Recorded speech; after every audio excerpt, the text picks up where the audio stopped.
See, a lot of folk won't let you forget what you used to do or what you have done, what mistakes you've made. All of us have made some mistakes in life.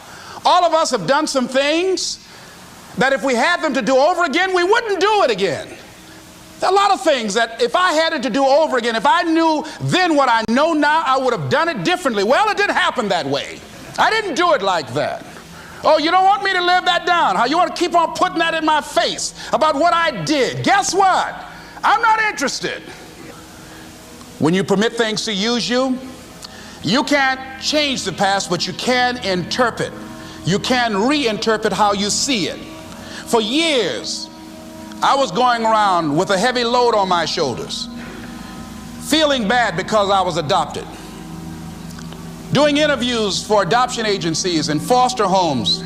And I was on television once, and I told these people in this particular interview that I was giving away my twin brother and I when we were 6 weeks of age. A friend of mine fortunately was listening to the program, and she said, "Les, I'd like to have lunch with you."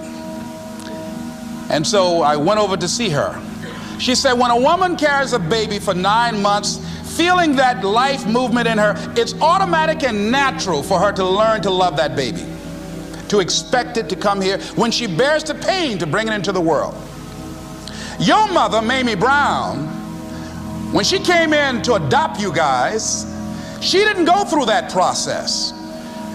She looked at whoever your biological mother was and said, "I'll take her." You weren't given away less. You were chosen with love. Same event, but reinterpreted. An interpretation that empowers me. So when you begin to look at your past, give an interpretation that empowers you. That's where I used to be. That's not where I am now. I'm growing. In your mind right now, think about some particular event or act in your life that you feel very bad about, that you really regret that took place. If you had to do over again, you would do it differently. With that there, I want you to see yourself in your mind's eye and say to yourself, I love myself unconditionally, and I forgive myself. If I knew better, I would have done better. Let me tell you something about the mind, how it uses you. I'll tell you something super stupid that I used to do. Do you know for years, I hated my mother and my father, whoever they were, because they gave me away as I thought at that point in time. And guess what? I didn't have any faces for the hatred because I never saw either one of them. And I said, I hate them for that. And then once I forgave them and said, it's okay. Had they not given me away, I would have never been blessed to have the mother that I have. But when I went through this process, saying forgive them, I remember in my mind as I was trying to picture these people, I had two individuals in my mind standing there with no faces because I didn't know how they look. But I released that. I let that luggage go. Think about somebody that you've hurt, somebody that you've disappointed, either deliberately or inadvertently, or someone that has hurt you, that caused you some pain, caused you some disappointment, somebody that you don't like. Deliberately or inadvertently, think about them. Somebody that you really, when you think about them, the room turns red, and say, I forgive you. I forgive you unconditionally. Whew, boy, that's a heavy load to let off.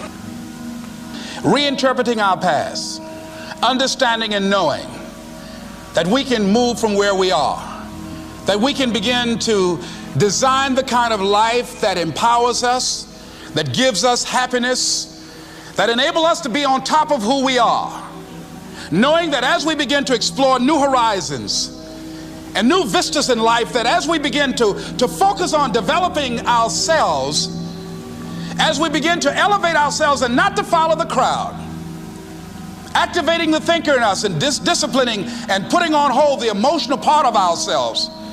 It's not easy, but through practice and practice and practice. Practice makes what? Absolutely not. Dismantle that belief system. Practice makes improvement. You can always better your best. You can always go beyond anything that you have ever done. You'll never hit a state of perfection. You're always bigger than what you do. And so all you're looking for are new breakthroughs through practice and practice and practice. You'll get better and better and better. And there's still some things that will happen to you that will catch you on the blind side that you did not anticipate. You'll get knocked down, but you won't be knocked out. You'll be able to get to your feet again, be on the ropes, but you'll have a fast recovery rate when you work on yourself. What are the things that you must overcome? What qualities about your personality you know that you're going to have to change, because those particular characteristics are liabilities to you? What are your assets? What are your strong points? Look at and evaluating yourself to make that determination.